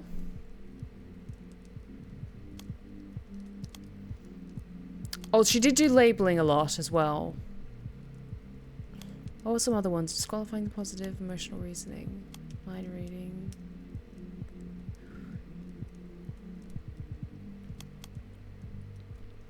I think personalization was another thing.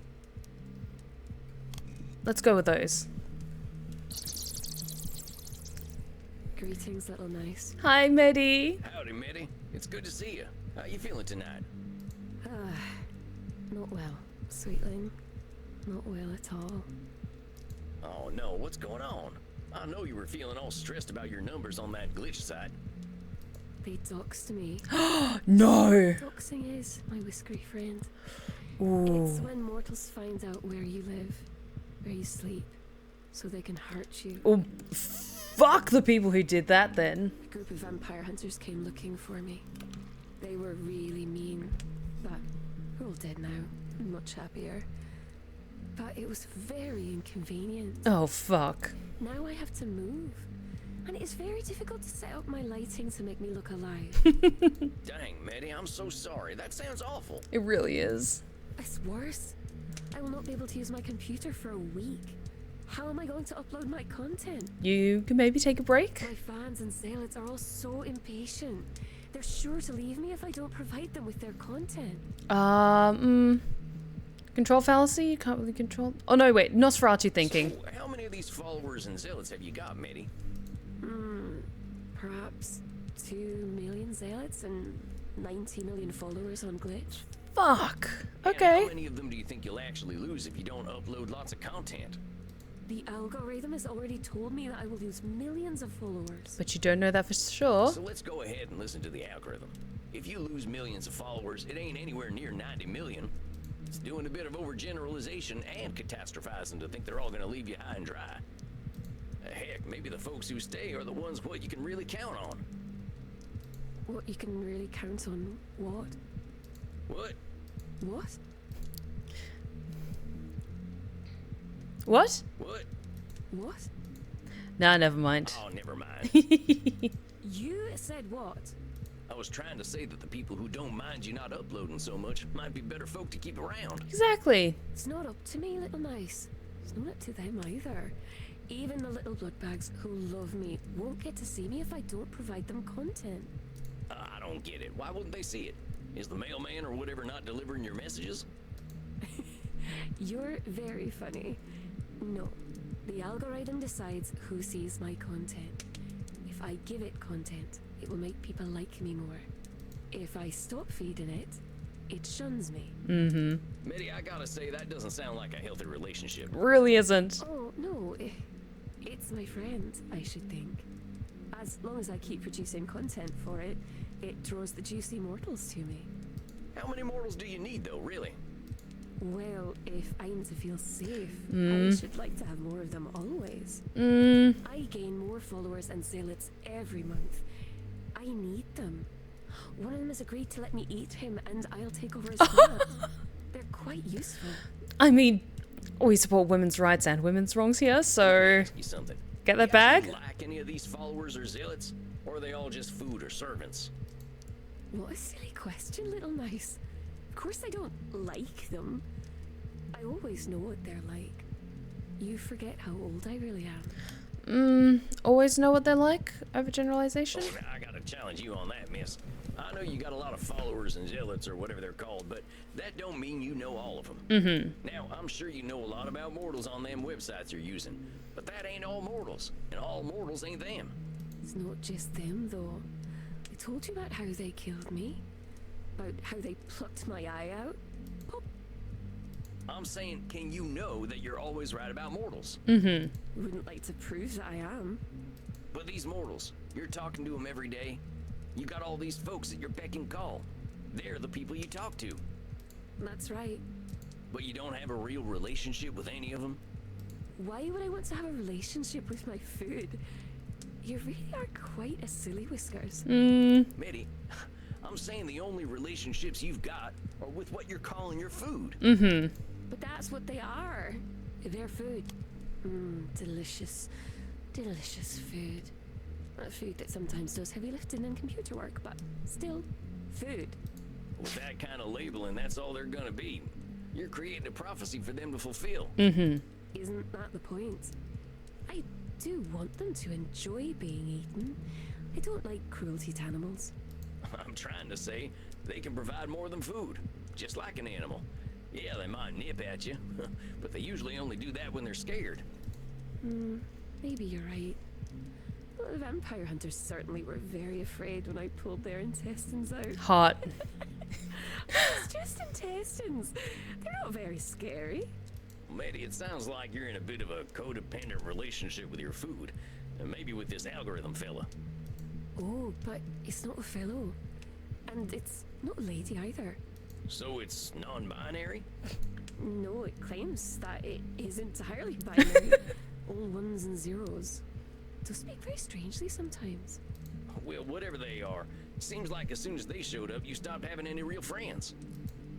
I wouldn't have time for friends anyway. The algorithm says that I should always provide content to my community, and that takes all night. But here's the thing, this algorithm, it might have all the information, but that doesn't mean it's got all the answers. Mm-hmm. You don't know it like I do. Do you know what I really like about the algorithm, little mice? Do tell. Unlike the ancient gods the old clans used to worship, or the Abrahamic gods that came after, it treats us equally. If we provide content, we will be rewarded. Let's talk about these rewards. You say it rewards you with more immortal souls, right? Mm-hmm. Highly engaged mortal souls, ready to serve me, should I need them. But you said you had souls already back in the pre-social media days, right? And you didn't need 90 million of them. That's true, but it does make me feel quite special when the number goes up. Mm-hmm. Is that number going up good for you, though? Not just the stress of managing all them folks, but drawing the attention of vampire hunters. Would you be doing any of this stuff if the algorithm wasn't demanding it? Good point. Would you still be making content if you didn't necessarily need to do it? Did ask me to play a game that I did not like very much the other night, and I pretended to enjoy it. It's called Call of Nationalism. It's all about men who are proud to be angry, which I find very upsetting. See, that's just what I'm talking about. What about what you want? Did you get to that knitting you wanted to do? No. I had to play the terrible game about insecure man-worms. Labeling? Mary had to play a particular video game. She is far too powerful to believe such a thing. Control fallacy. Yep. No. I had to play the terrible game about insecure man-worms. You had to play this Call of Nationalism? Medi, you ain't helpless here. You could have done a million other things than play this game. You're acting like you got no control here, but dang, come on. You got the life experience of almost 2 millennia. Don't act like you're powerless. Mm-hmm. You're right, little mice. I am very powerful. I don't know what to do. I know that I spend too much time on the internet, but I can't live the life I used to live. I would live out in the wilds again, but there are no wilds any longer. I walk the streets. City folks stare because they sense my true nature. Personalization? Maybe them mortals have got a ton of things on their minds. Most likely, they ain't too concerned about whatever you are. They ain't your zealots or followers, they're just regular mortals. You can't read their minds, and you can't assume they're only thinking about you. Unless you can read minds. You raise an excellent point for a cute little whisker face. No, I can't read their minds. Can't imagine how a mortal must think. Oh, very silly job. Oh, politics. Oh, grim spectre of death. I must drink alcohol in order to have sex. Dum-de-dum-de-dum-de-dum. I mean, she's not far off. Well, you ain't too far off. The experiences I've had with mortals have not been happy ones. My pink-nosed, scrabbly-clawed, long-tailed friend. Well, these mouse descriptions are getting kind of long. You just don't understand what a mouse you are. It's the mortal's fault I must lock myself away in my flat. It's the mortal's fault that I have to use the internet to survive. Either control fallacy or overgeneralization. I think control fallacy? Betty, Yeah. You're acting more helpless than you are. You're 1,800 years old. You gotta know there's a heck of a lot of ways to solve a problem, but you're predicting doom based on that perceived lack of control. I mean, heck, at your age, you're probably a billionaire, right? Maybe. I think so. Probably. I don't like to deal with money. Medi, there are mortal billionaires who live in bunkers and do depraved shit even we vampires couldn't imagine. Yep. I reckon you could spend a few bucks to be left alone. Exactly. Buy an island, or I could see her like a really cool like mansion, or even a small shack out in the wilds, but she would just own miles of land around it. But also, you're spending a lot of time on mortals you don't like. would you be very fond of mortals who did this to you? Well, no, I wouldn't. And I didn't say you should. But you gotta admit, you're giving a lot of time and energy to people you don't like. You're resenting them, and I can't blame you. Of course I resent them. They're all quite awful. Any one of them would hurt me if given the chance. Overgeneralization? Maybe I gotta say, that's some Nosferatu thinking. You've been around a lot longer than me. Long enough to know there's almost nothing that's all good or all bad. I know we both spend a lot of time in nature, and nature has a good way of disavowing us of our more extreme beliefs and overgeneralizations. I suppose that's true. I once saw a wolf and a deer having a romantic relationship. Well, at least there was quite a lot of licking involved. Oh. Oh, I didn't see nothing like that, but maybe I would have if I'd stayed in the wilderness longer. Let me ask you a question. If you're thinking all these followers of yours are a certain way, what if you're right? Very frustrating, Silly Whiskers. You keep telling me that I'm doing cognitive distortions, and then you say they're correct. Well, I'm just wondering about these mortals the algorithm sends your way. What does it say about you that makes them check you out in the first place? Well, I suppose it shows them that I'm pretty, and that I play video games they like. And they might get to see my body parts. Do they know that you're clever and funny? Do they know that you've got more life experience than they could ever reckon? There's no time to talk about that kind of thing, Silly. They scroll past streamers very quickly. I have less than a second to make an impression. That's what the algorithm tells me. So you got all these millions of mortals following you because you're easy on the eyes and like some of the same video games they like? More like easy on the eye. Okay, I get it. But the point is, if the algorithm is sending mortals your way based on good looks and some video games, you ain't getting people who like you for you. You're getting mortals who want content, not medi. Frankly, it ain't no surprise that you don't have much respect for them. You're very sweet, little mouse. But the algorithm knows what mortals want, and it's not me. They want my body and my video games. I don't have anything else they want. Oh, don't say that. Don't let this stupid algorithm reduce you to your looks and the games it tells you to play. It's insulting all that you are as a unique individual. Exactly. I understand what you're trying to say, Willy Whiskers McMouseface III, but you don't know the algorithm as I do. It doesn't insult anyone. It just collects all the information about everyone and everything, recognizes patterns, and shows me what those patterns are.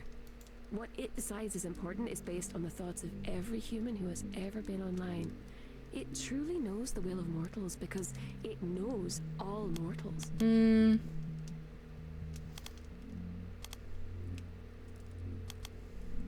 Overgeneralization? What it's doing is overgeneralizing. How the heck can all of humanity be reduced to formulas? It can't. So what's it doing? It's shaping humanity by reinforcing what folks are already paying attention to. It's telling you to play Call of Nationalism and rely on sex appeal. It's telling the mortals to only care about them things that are popular already. Don't explore. Don't appreciate things that are weird and unique. If this algorithm gets what it wants, what'll happen? Earth will be the most boring place in the universe. Facts. Absolute facts. Medi, this algorithm doesn't appreciate you. And it's teaching you not to appreciate yourself. Exactly. Betty, you are gorgeous inside and out and you deserve to be appreciated for the beautiful soul you are. You're right, little mouse. I am forgetting myself. I think I don't want to feel lonely anymore. I want to be liked. You ain't gonna be happy if you're being liked for being some boring idea of what someone else thinks you should be. I really have been very silly, haven't I? The algorithm isn't nice at all, I think. I'm glad you're getting that this algorithm is abusing you. I don't want to see it changing what makes you special. But I won't have anyone. I'll be alone. You won't be alone. I know change ain't easy. You had to adapt to a world of technology and machines already, and I can't imagine how tough that must have been. But you're a tough one, Medi. Nobody lives for 1,800 years without being able to handle whatever comes their way. Heck, I think you're gonna be the trailblazer freeing yourself from this damn algorithm before everyone else figures out that's exactly what they should be doing. Exactly. There's real folk out there who'd love to get to know you better, like the people you were friends with on the old internet. I'd hang out with her. She looks like she has an awesome time at nightclubs. I suppose I could send them all an email. Do you think they'll remember me? Yeah, There was who could something forget that you? made you join that web ring or whatever it was called. I don't know, but I bet they'd be happy to hear from you. I think I will send them a message.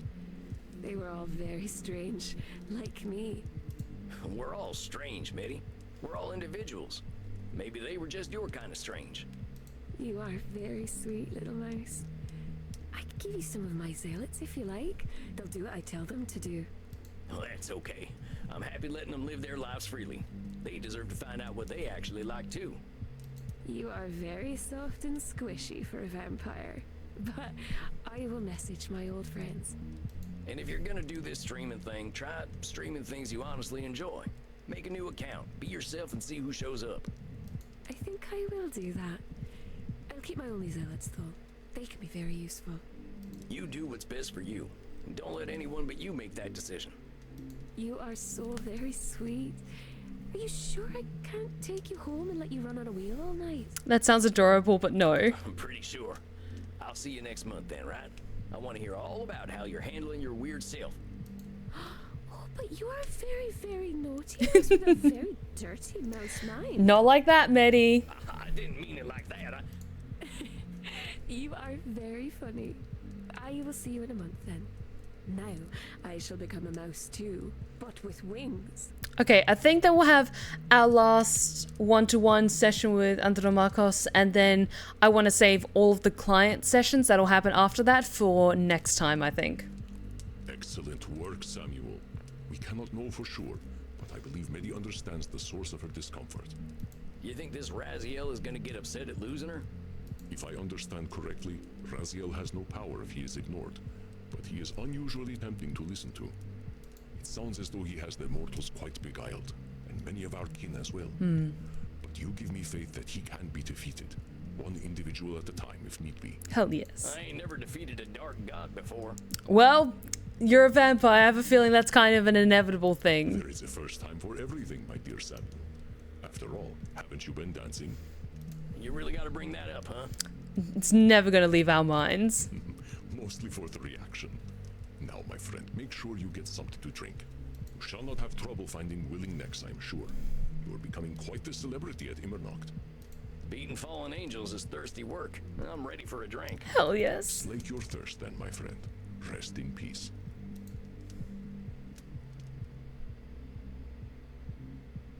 Who's on the menu tonight, boys? Funny to think vampires being born now are growing up with the internet. We're gonna have to reckon with that someday. Okay, let's have a little look. Session 4. I think we had a breakthrough today. Seems Medi's overgeneralizations and the algorithm's overgeneralizations were a deadly combination. Medi's assumptions about mortals were being confirmed by the algorithm, not reality. She was letting the algorithm determine what value humanity saw in her. She realizes that the algorithm was making her into a boring person. I think Medi gets what the internet's been doing to her. She's going to get in touch with some old friends, and I think that's a great idea. Hell yes. I hope Mitty's realized that being herself is the best person she can be. Well, speaking of which, I should go check on Crimson. Crimson! Hey, Crimson, what's on tap tonight? Take a look around, cowboy. There's plenty to drink. Well, maybe I'll go looking for a donor.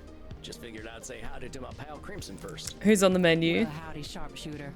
You look like you're in a good mood tonight. We did good tonight. Yeah, I guess I am. You know that ancient client I told you about? I think she's finally realizing that some people are gonna appreciate her for being who she is. Maybe she ain't gonna have 100 million fans, but the people who genuinely like her will be there for her. How's your blood sugar, honey? I think you're a little too sweet. Oh, Crimson, thank you. Come on now. I've been thinking a lot about exactly what you're saying. Folks in DC didn't much like my style, but I'm not sure why I cared. Don't beat yourself up over it. I think we all do the same thing. I'm not sure it is easier if we're fighting ourselves the whole time. That's some real wisdom right there. Anyway, thanks for making me think. I think I'm done spinning my wheels. Oh? Excuse me. I wish to speak with you, vampire, in the kink room. Hi. I think my dinner's calling. I'll see you later, Crimson. Oh, thanks for the stretch check. Ah. Ciao, Tex. Ah. You know, I have seen what you are doing. I see all. Oh? So you mentioned Penoptobella. And what am I Thanks for doing? the hydrate check. I see that you change people. You make them stronger, more confident, more comfortable. I'm pretty sure they're doing all that themselves. No. We're hoping, though. That's not what I see. I see that without you, they repeat their actions over and over again. Usually, I can see the future because people repeat themselves. But you make the future uncertain. Oh? I do not like what I cannot see. Well, why do you need to see everything anyway, Penoptobella? Ain't it exhausting? To see all is to see danger and avoid it. I see that you wish to say something, but are holding back. Well, I try to do my therapy stuff just in therapy. It ain't right to be analyzing folk without their consent. Then consent is given. Oh. To see all is to see danger and avoid it. Well, see, what that is a control fallacy. It's a kind of cognitive distortion. The future's always got elements we can't count on. You can be prepared to a certain extent, but you ain't ever gonna know everything. You can only see what's in front of you after all. Interesting. Then what do you believe I should do? Well, just that. See what's in front of you. See how you feel about right now, not yesterday or tomorrow. Right now, you can see. I see. Yes, I see that. I would like you to drink from my neck right now. That could be See, arranged. that wasn't so hard. I see more clearly, vampire. I thank you. And I thank you for the blood. Hell yes. I hope your torpor is most satisfying. I shall see myself out. She's cool and creepy and I love her. Oh, yeah. Good night, Penoptobella. I think that was a pretty successful night. Coffin time for old Sam. Yes, you deserve a good night's sleep. Just as I do. Okay. Well, if it isn't the gunslinging guru of mental health himself. Good evening, Samuel. Okay, yes, I think we've got our last chat with Andrew and Marcos and then we're calling it a night. It seems you have made quite a reputation for yourself in a very short time. Yes, what are my notes on my recent sessions?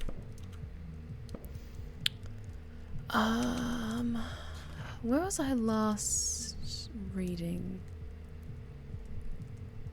Okay, I think I've read this one. Let's read from here. June 10th, 2024. It's been a hell of a month. I've got a full caseload of clients. I'm picking up new friends at Immernacht, and Andy says I've been doing a great job. I learned 3 more cognitive distortions tonight, and I think I'm really getting the hang of this thing. I'm also learning a lot about Crimson. There's something special about that lady. I can see why Andy's a fan of hers. Seems like she could be doing a lot more than running a bar, but maybe that's me doing some shit statements.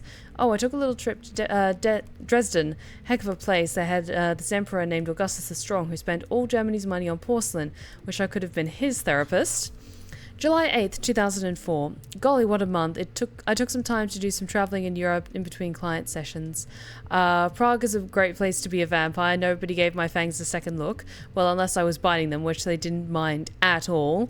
To be fair, Prague is one of my favorite cities to visit, and I really want to go back someday. Andy hooked me up with some vampires in Paris, too. We took a trip down to the catacombs and drank some real expensive blood. It wasn't that good to me, but I've got simple tastes. Beautiful city, though.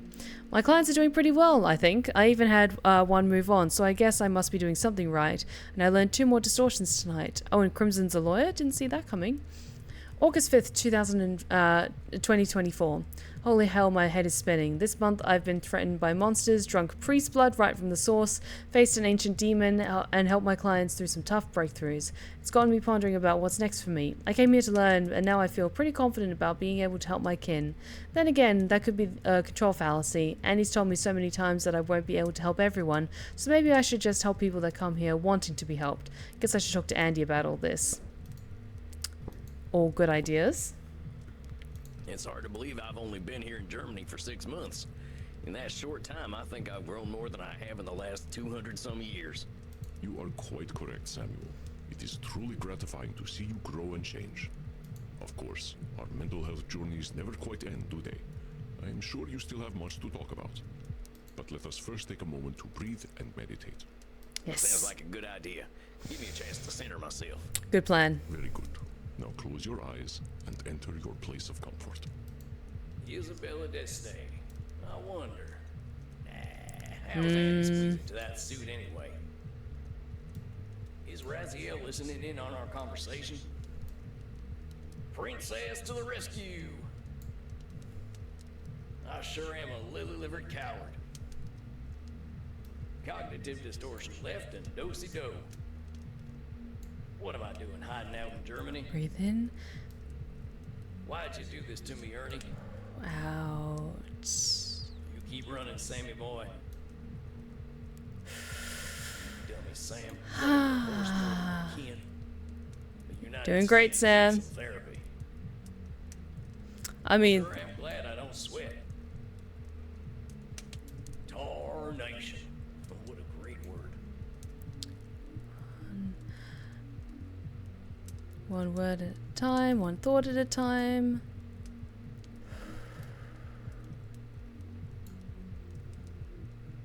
They're getting a little jumpy.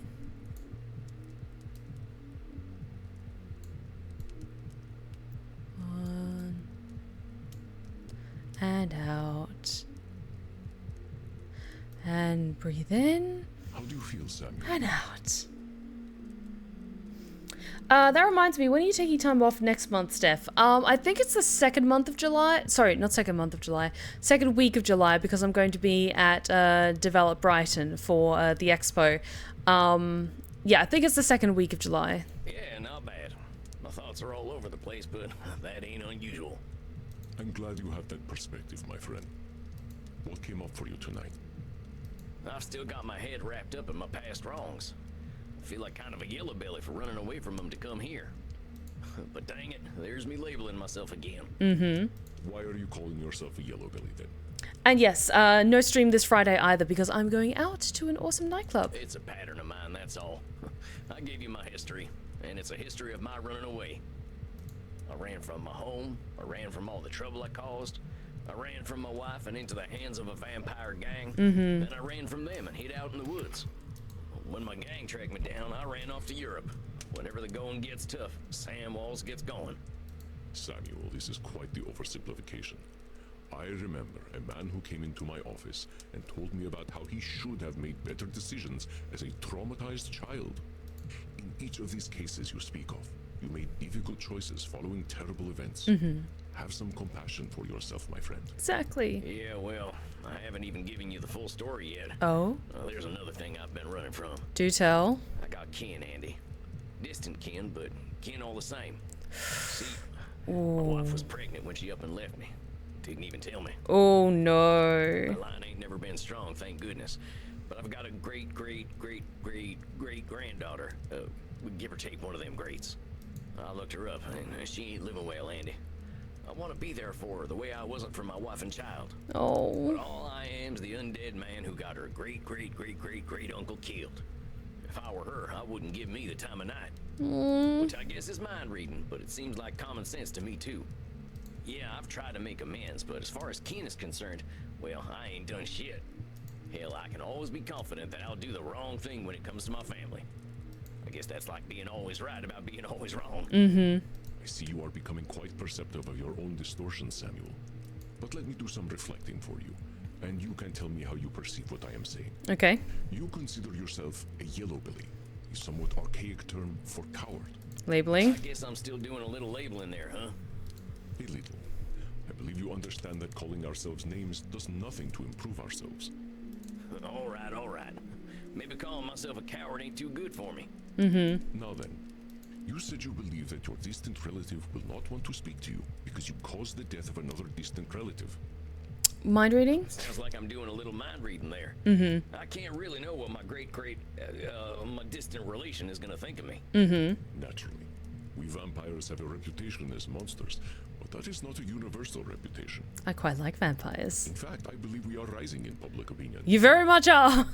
Yeah, but if they don't see us as monsters, they see us as sex objects. Not all the time. And now you are overgeneralizing. We are as capable of knowing the mind of society as we are of knowing the mind of an individual. Yeah, you're right. I ain't giving my relative the chance to have her own thoughts. I should know better by now. Yeah, I know that. There's another should statement. Samuel, remember what I have told you. Cognitive distortions are a normal side effect of being human. Cognitive distortion classifications are tools, not weapons to beat yourself with. Exactly. Give yourself the same compassion you give to your clients. Now then, let us continue to reflect on your concerns. You also believe that the positive changes you have made in your life are irrelevant where family is concerned. Disqualifying the positive? I'm disqualifying Yep. the positive by pretending the change I've made don't mean anything. It is your favorite cognitive distortion, Samuel. Your humility is most endearing, but it does often enter the realm of cognitive distortion. There is a comfortable place between extreme humility and extreme arrogance, my friend, and that is in truth. Yeah, I know. Well, when you're right, and you're always right. You believe I am always right? Always right. There's no way of knowing if you're always right. You just kind of give off an always right vibe. It's because you can do no wrong. I like to have good vibes, my friend, but vibes alone do not make the man. They certainly help. Most of my existence, I thought I was always right, but that was when I was the most wrong. Don't believe the vibes, dear Samuel. But the vibes are immaculate. Yeah, I'll try, but you don't make it easy. I can see where I'm making the same assumptions about my kin, though. I gotta give her a chance before I assume she's gonna hate me. I just know that if I end up going back to the States, things are gonna get complicated. Most of us vampires out west are on the younger side. We're still in that angry, insecure stage, and I know there's a whole gang of them hollering for my blood. Are you afraid of them, Samuel? You know what? I ain't. I just know at some point I'm gonna have to deal with them. My gang is real powerful now, especially their leader. Did I ever tell you about my vampire daddy? I assumed you would tell me when you were ready. Called himself Ernie A. with Dunkel. A real piece of work. Fella had more blood on his hands than any vampire I ever met. Damn. I know this name. You know Ernie? Oh no. He is a part of my darker history. Oh. Part of humanity's darker history. He is your dark father. Well, yeah. Is that bad?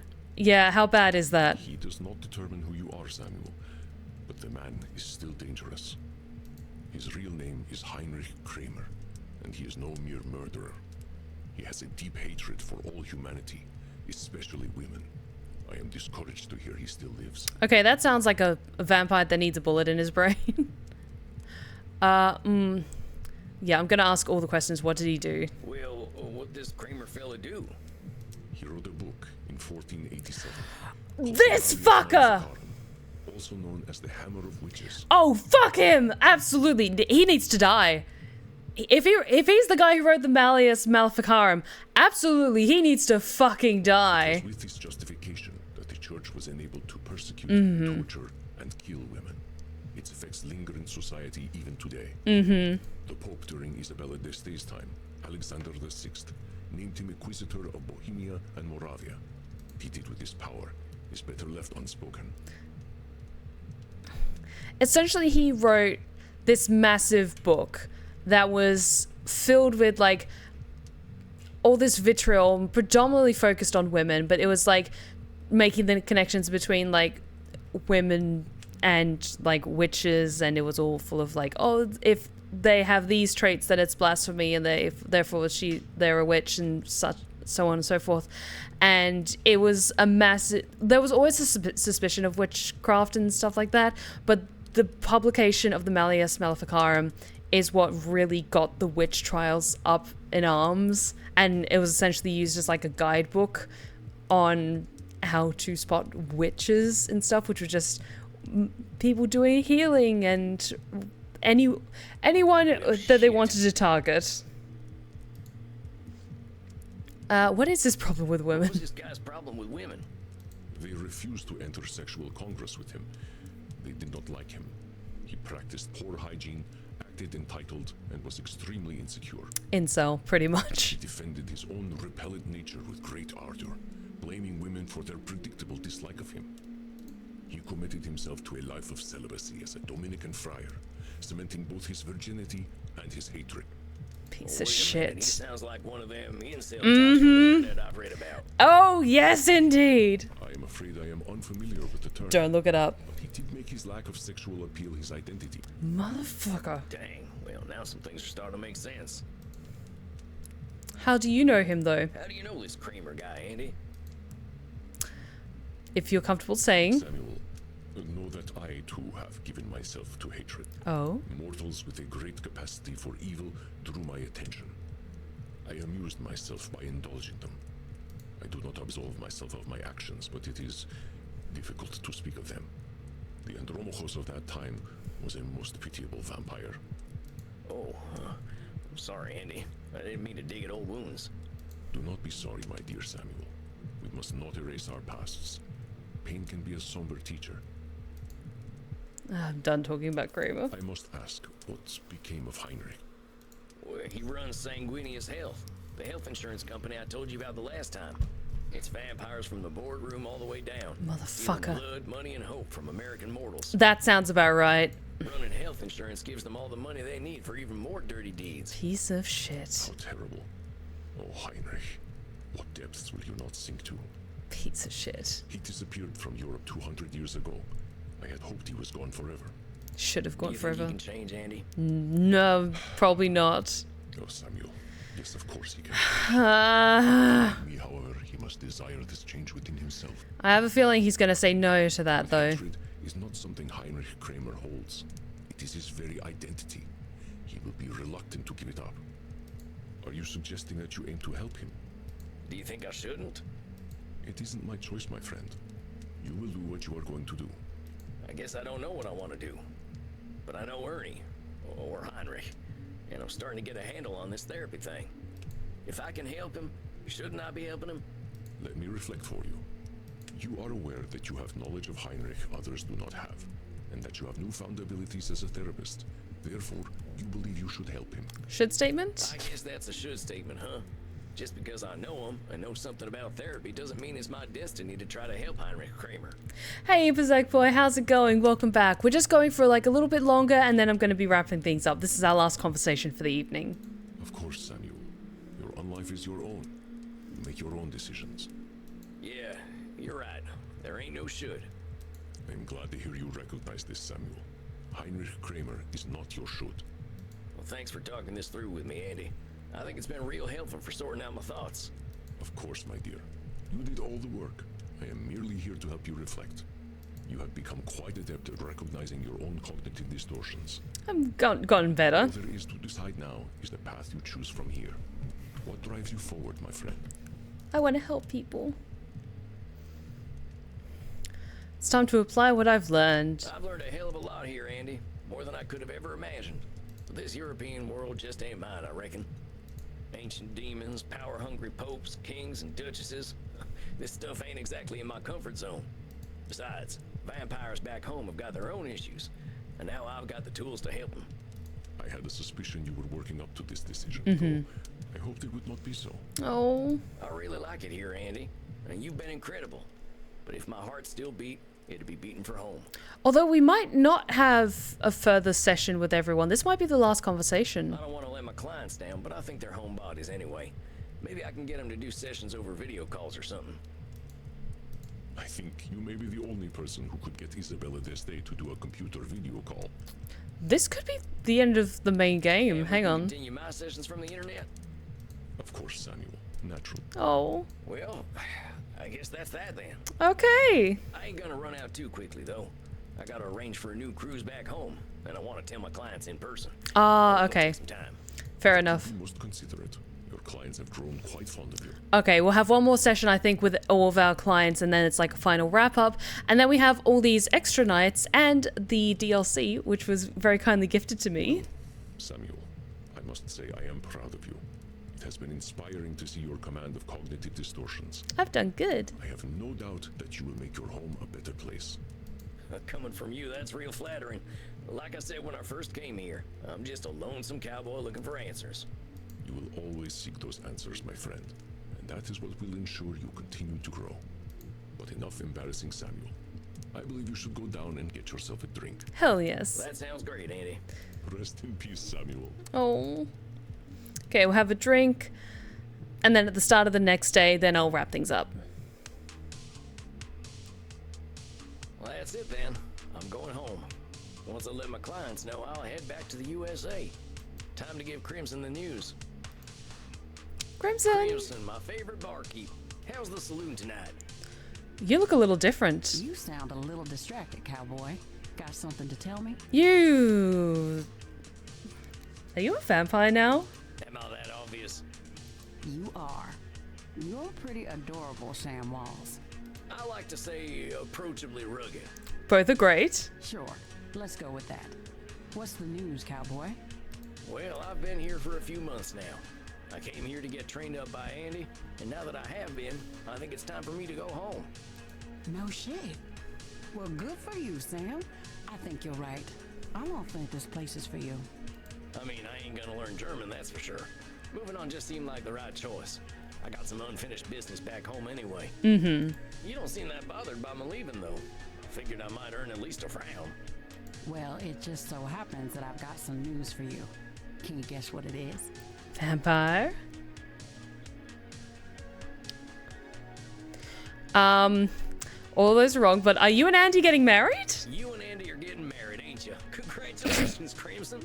A vampire wedding? You serious? Who would even show up on his side? Charlemagne? Possibly. Well, I don't know. I was just guessing. It's not that. Take a look at me. Notice anything different? Your gorgeous eyes are redder than usual. Well, no. Look closer, How Sam. about now? Yes. Crimson, you're a vampire. Hell yes. Newly undead and ready to bite some necks. Fuck yes. Well, what led to that decision? I thought about what you said. About how vampires have got time to start over and time to do things their way. I'm going back to America too. Gonna join a different kind of bar again. Oh? The law moves slowly, but I've got time. Hell yes. Dang, Crimson. A vampire lawyer. Look how world. Kinda sounds like a neat video game. Vampire lawyer. Hey. Maybe that's a sequel game they're working on. No, it doesn't. But I think I can make a difference. How'd Andy take the news? He knew it was coming, like he always does. Can't surprise that man. I love him to death, literally. And I'll come back someday. I just need to go my own way for a while. Proud of you. Good on you. Dang. Well, this is some big news. When do you think you're leaving? Figure I'll go with you. Nice. I'll need someone to show me the ways of the night anyway. Shucks, well that sounds mighty fine, Crimson. Might need your help going up against the big corporation my old gang is running. You got a deal, cowboy. Hell yes. Don't look now, but dinner's just arrived. Who is it? Is it the goth couple? I knew it! Look, Crimson. She is now ein Vampir. That's what makes her even hotter. One of the night children now? Looks that way. And we're in the mood for a little celebrating. Sam and I are headed to America. Why would you want to do that? Good question. They do have better network infrastructure. Oh, I suppose that is true. Oh, but we will miss getting our necks beaten by you. And I'll miss it too. So much. If you join us in the kink room, we will have a foursome. Wow, you are really blunt over here. Okay. Come on, cowboy. We won't be in Germany forever. Crimson, are you down with this? Alone at last. My veins throb. It's okay. Who gets We're to doing break this. me? We're doing this. Okay. I'll let you get first pick, Sam. Okay. I gotta go with Mad Mercer. I'm sorry. I'm sorry, Maxie. You are sweet and delicious, but I gotta go with Reinhard. All right, Reinhard, you got nice veins, so bring them on over. Get over here. I knew you liked me best, cowboy. Delicious. Nom. That's the good stuff. Hell yes. Spazi, you give my neck such excellent attention. I also just wanted to hear what he was gonna say. Kind of my job, if vampires had jobs. Und Crimson bites most erotically. Good to know. I learned from the best. guess I should turn in now. Gotta prepare to give my clients the big news. You are not getting away so easily, cowboy. Is that so? The night is only getting started. Live a little, Tex. We'll be back in the land of Puritan pride before you know it. Ah, what the hell? You only die once. Oh, fuck yes. Hell yes. Oh, Sam, I'm proud of you. Good evening, Samuel. I believe you are seeing Dr. Drain tonight. Or is it Lord Luridus? Yes, and with that, we are wrapping things up. Let me just save my usual save slots. Alrighty, so this game is amazing, and I can't believe we're coming to the end of the main story, but we have all of these extra nights to explore, including the DLC couples therapy, which I am very intrigued what that's going to be like. But this game is fantastic. I love it so much. Excuse me. And thank you so much for joining me tonight, my lovelies. And a big thank you to Weaver, who gave us the last little push we needed to reach our fundraiser goal, which is absolutely incredible. Thank you so much to everyone who donated. We've reached our goal of £200. We're going to keep the fundraiser going on Monday's stream as well when we return for more Date Everything, just in case we get a couple more donations. But thank you so much for joining me tonight, my lovelies. Let me just get back into position. 1 second. Boop. There we go. Alrighty, so thank you so much for joining me tonight, my lovelies. I won't be streaming on Friday because I'll be going out for the evening, but I will see you next week for my Monday, Wednesday, Friday stream as normal. But until then, if you've been lurking in the shadows and you like what you've seen so far, then please consider following. We would love to have you back at the Blue Rose Respite. You're welcome anytime. Be sure to check out my other socials that are popping up in the chat right now, including my 2 YouTube channels, one for my ASMR tales, the other for my Twitch VODs, my Blue Sky, my Insta, and my TikTok. I have an ongoing 24/7 broadcast over on my main YouTube channel, which is a collection of ASMR tales and creepypasta narrations, so be sure to check that out and give it some love. Let's see who's currently live. We can go say hello. You know what? Brian and Amelia are streaming, and we haven't said hi to them in a while, so we're going to head over to Deckard Games and send some love to them because we haven't raided them in a while. So I'm going to send you guys over to those two. I hope you all have a wonderful rest of the evening. I will see you on Monday, and remember, take care of yourselves, take care of each other, and as always, stay wicked and wonderful. Good night, my lovelies.